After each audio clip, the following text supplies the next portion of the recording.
The night of Tuesday, March 1st, 1932, was a stormy one.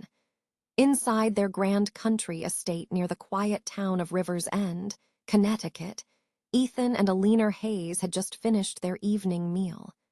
Ethan Hayes, a national hero, retired to his library to work.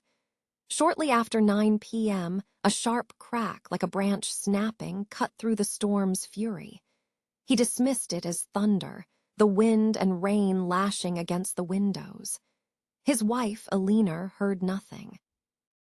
Upstairs, their infant son, Leo, known affectionately as Little Leo, was sound asleep in his nursery. Just after 10 p.m., Clara Miller, the child's dedicated nurse, went for her routine check on little Leo. What she found was every parent's worst nightmare, an empty crib. The child was gone. She rushed to find Mrs. Hayes, but the boy was with neither his mother nor his father. Panic set in. A search of the house proved fruitless. Back in the nursery, the chilling evidence was clear. The window was ajar, letting the cold, rainy night in. Muddy footprints stained the floor, and on the windowsill, a single white envelope lay waiting. Hayes called the police, who raced to the isolated home. Detectives quickly discovered a crudely built wooden ladder about 80 feet from the nursery window, and 2 sets of footprints in the muddy garden. The top rung of the ladder was broken, and Ethan Hayes immediately recalled the sharp noise he had heard earlier. A detective carefully examined the envelope for fingerprints but found none. He opened it. Inside was a ransom note written in poor, broken English. "Dear sir, have $50,000 ready. $25,000 in $20 bills, $15,000 in $10 bills, and $10,000 in $5 bills. After 2 to 4 days, we will inform you where to deliver the money. We warn you against making anything public or notifying the police. The child is in good care." At the bottom of the note was a strange symbol, 2 interlocking blue circles with a solid red circle in the center. The Hayes family was incredibly wealthy and famous. Ethan Hayes had become a global icon as the first man to fly solo across the Atlantic, a journey from New York to Paris in 33.5 hours back in 1927. Alina was the daughter of one of the country's most powerful bankers. Now, their only son had been stolen from his bed. By the next morning, the entire nation was gripped by the news. President Hoover himself promised to use every available resource to catch the kidnappers. Even the notorious gangster Al Capone, from his prison cell, offered to use his underworld connections to find the child in exchange for his freedom. The government flatly refused his offer.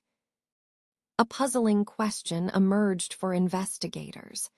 The Hayes family typically only stayed at their River's End home on weekends, spending weekdays with Alina's family closer to New York City.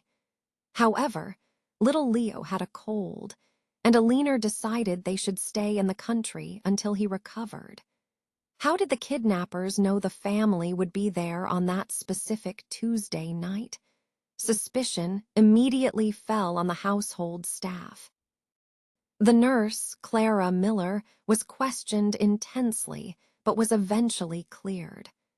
Another staff member, a 28-year-old maid named Evelyn Reed, gave a confusing account. She first told police she was at the movies on the night of the kidnapping. She later changed her story, claiming she was with a secret lover. In May, she changed her story a 3rd time.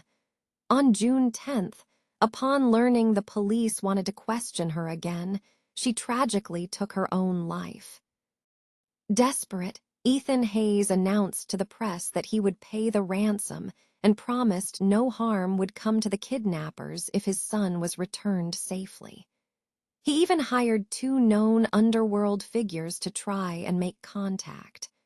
But before they could act, the kidnappers reached out to a respected 72-year-old retired school principal, Dr. Arthur Coleman, who occasionally wrote columns for the Bridgeport Local Times. Dr. Coleman was instructed to take the money to Greenwood Cemetery. Following instructions given over the phone, he went to the cemetery alone.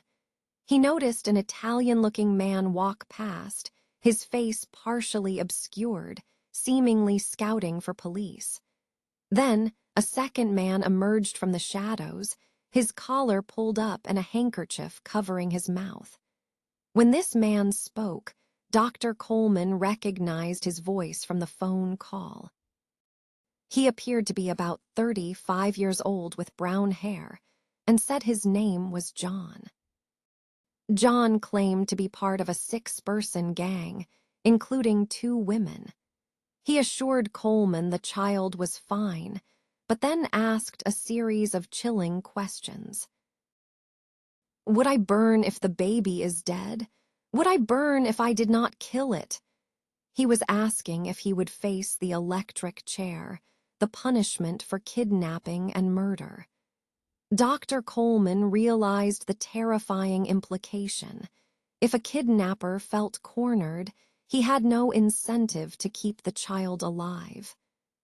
After several more messages were exchanged, Dr. Coleman received a package. Inside was little Leo's sleeping suit, confirming they had the boy. A new note arranged the final ransom drop. On the evening of Saturday, April 2nd, 1932, Coleman and Ethan Hayes drove to another cemetery. Hayes waited in the car as Coleman entered. A voice called out, "Hey, Doc!" The man calling himself John appeared again, his face hidden. "I have the $50,000, Coleman said.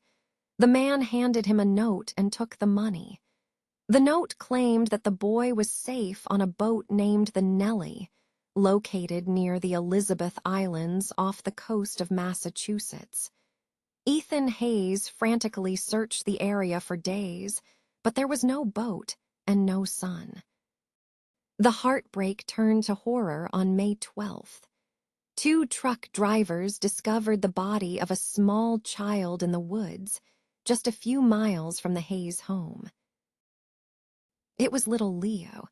He had been killed only hours after the kidnapping on March 1st. The police had recorded the serial numbers of every dollar bill in the ransom payment.